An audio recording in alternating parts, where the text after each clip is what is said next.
bonsoir à vous tous. Les habitants de Persévérance auront bientôt leur premier bureau d'administration de district et un centre communautaire.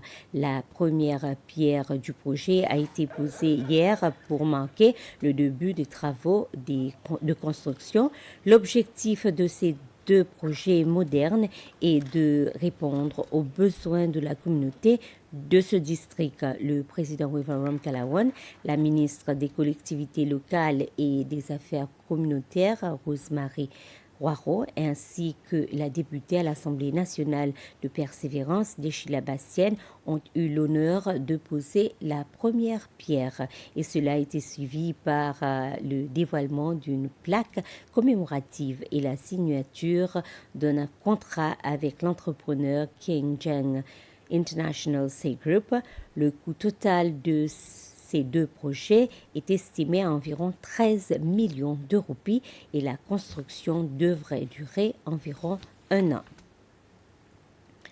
Visite de courtoisie auprès du président Wivarum Kalawan ce matin par la nouvelle représentante régionale du Bureau des Nations Unies contre la drogue et le crime UNODC, Ashita Mittal.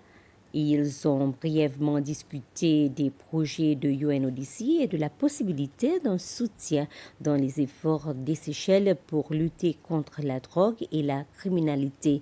Madame Mittal a exprimé sa volonté de collaborer avec le gouvernement des Seychelles et elle a salué les progrès importants réalisés par le pays particulièrement en matière de protection maritime.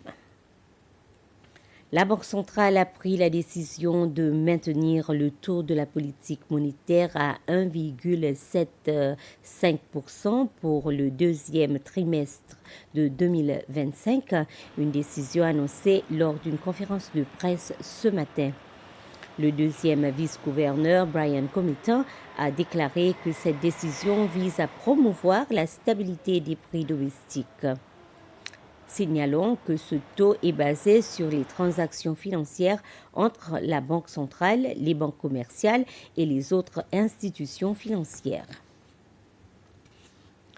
L'Assemblée nationale a voté en faveur d'une motion suspendant l'examen du projet de loi Seychelles Made 2025, présenté hier après-midi par la ministre de l'Investissement, de l'Entrepreneuriat et de l'Industrie, Devika Vidut.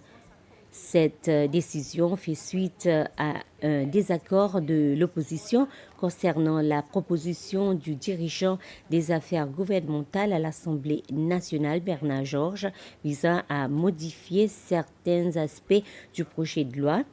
Lors de la présentation du projet de loi, la ministre Vidot a souligné que le gouvernement poursuit ses efforts pour promouvoir la diversification de l'économie du pays et ce qui inclut la promotion de la production locale. Elle a ajouté que son ministère continue à chercher les moyens d'équiper l'environnement des affaires avec les outils nécessaires afin de réaliser cet objectif.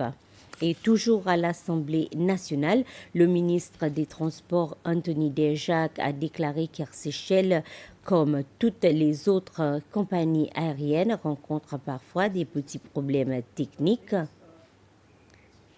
Il s'exprimait à l'Assemblée nationale, comme j'ai mentionné. Il répondait à une question du député d'Ansoyal, Sylviane Lemiel, concernant deux incidents survenus plus tôt ce mois-ci. Le premier incident s'est produit le 3 mars lorsqu'un composant informatique a dû être remplacé, ce qui a entraîné l'annulation de 2 vols. Et quant au second incident, il s'est produit le 13 mars lorsque 2 autres vols ont dû être annulés après avoir constaté que le commandant de bord et le premier officier avaient des données différentes. Concernant la question de l'âge des avions, le ministre Dejac a précisé qu'il fallait au moins 25 ans pour qu'un avion soit considéré vieux.